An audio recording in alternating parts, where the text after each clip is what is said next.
O Gazeta Entrevista já está de volta. Vamos falar de economia. Eu estou recebendo aqui agora o presidente da Federação de Comércio do Acre, Leandro Domingos, e nós vamos falar, entre outros assuntos, da PEC 241, essa proposta de emenda constitucional do governo federal que estabelece limite de gastos para que o país possa ter de volta o seu equilíbrio fiscal garantido, pelo menos a longo prazo. Está dando muita polêmica essa PEC, daqui a pouco a gente vai abordar esse tema e outros assuntos com o presidente. Antes de conversar com ele, deixa eu dar um recado aqui para você que quer ganhar prêmios de R$1.000. Olha, você pode concorrer a prêmios de R$1.000 diariamente participando da promoção do Acre Clube de Vantagens. É só você comprar nas lojas credenciadas do Acre Clube, acima de R$30, e você concorre a prêmios de R$1.000 todos os dias. As lojas são Recol Pharma, Barriga Verde, OK Magazine, Supermercados Pague Pouco e Postos Líder e Floresta. Comprando acima de R$30, você ganha o cupom, põe na urna e é só torcer. Os sorteios acontecem no programa Gazeta Alerta aqui da TV Gazeta.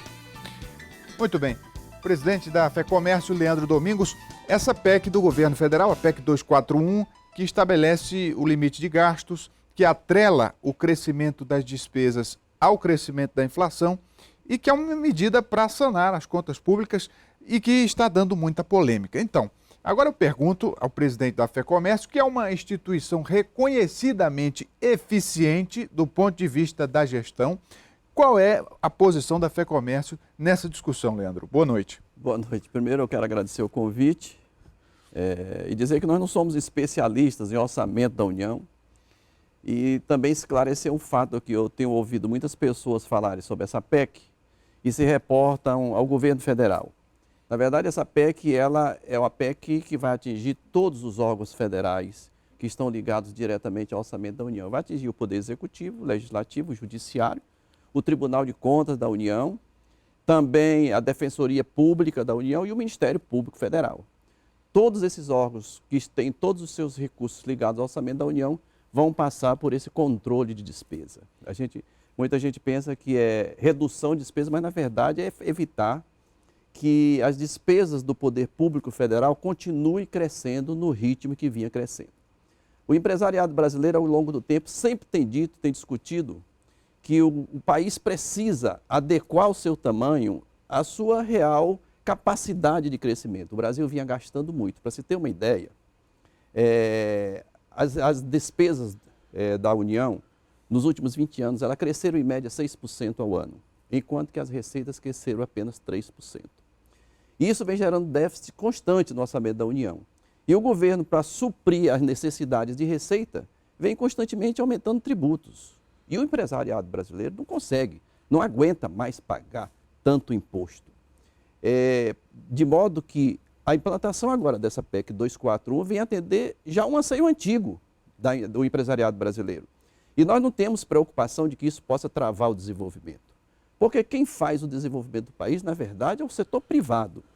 O setor privado é que tem que ter condições para crescer e se desenvolver. E o poder público agora, a partir do ano 2017, vai ter que se adequar a um orçamento estabelecido, cujo crescimento está calcado na inflação do ano anterior.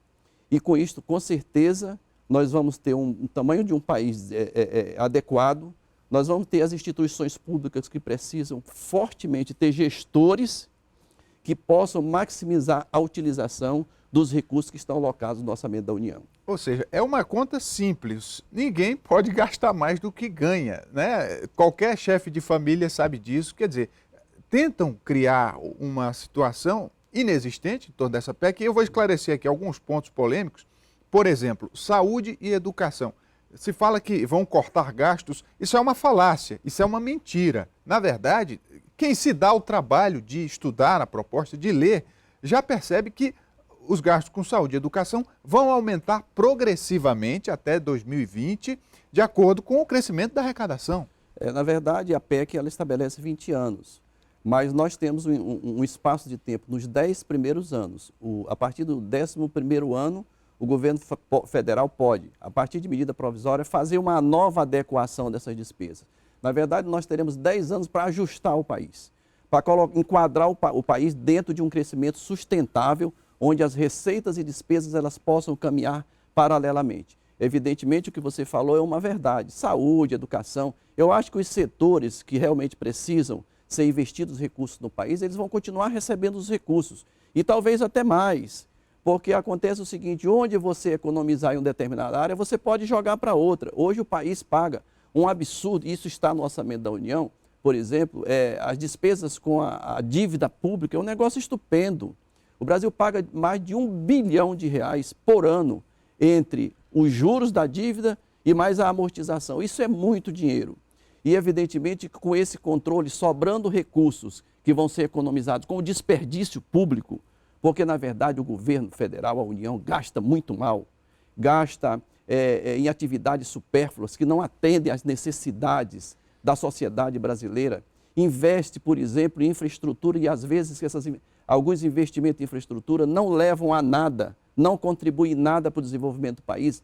Os recursos que serão economizados com essas despesas, esses recursos vão servir para ser investidos em educação e saúde e também amortizar a dívida do país, que hoje chega a quase 4 trilhões de reais. É muito dinheiro. A partir do momento que você vai reduzindo o volume dessa dívida, consequentemente, a União vai pagar menos juros e vai sobrar mais dinheiro para investir nas áreas que efetivamente necessitam. Eu quero entrar num tema que o setor privado já o conhece muito bem e faz muito bom uso dessa ferramenta. É a eficiência nos gastos, coisa que o poder público agora, de certo modo, vai ser forçado a adotar, porque vai ter esse teto, vai ter um controle, vai ter o equilíbrio.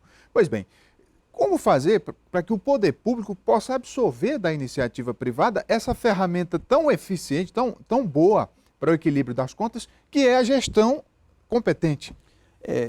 Isso só seria possível se nós pudéssemos colocar na gestão pública pessoas que tivessem esse perfil empresarial. Porque o país, qualquer país, ele tem que ser administrado como se administra uma empresa. Você tem que olhar bem para todas as despesas que você está utilizando dentro do teu negócio, sob pena de você sucumbir. O país não é diferente. Então, os nossos gestores hoje, eles vão ter que ter essa visão. O governo federal vai precisar também, doravante, olhar com mais carinho, por exemplo, vai ter obrigatoriamente que privatizar, acelerar o processo de privatização das prestações de serviços em rodovia, ferrovia, hidrovia, aeroportos. O governo não pode mais gastar tanto dinheiro com isso. Passa para a iniciativa privada. Como eu disse anteriormente, quem vai fazer com que a economia cresça é a iniciativa privada. Essa PEC agora, com certeza, vai reanimar os empresários brasileiros para que eles voltem ao mercado para fazer investimento.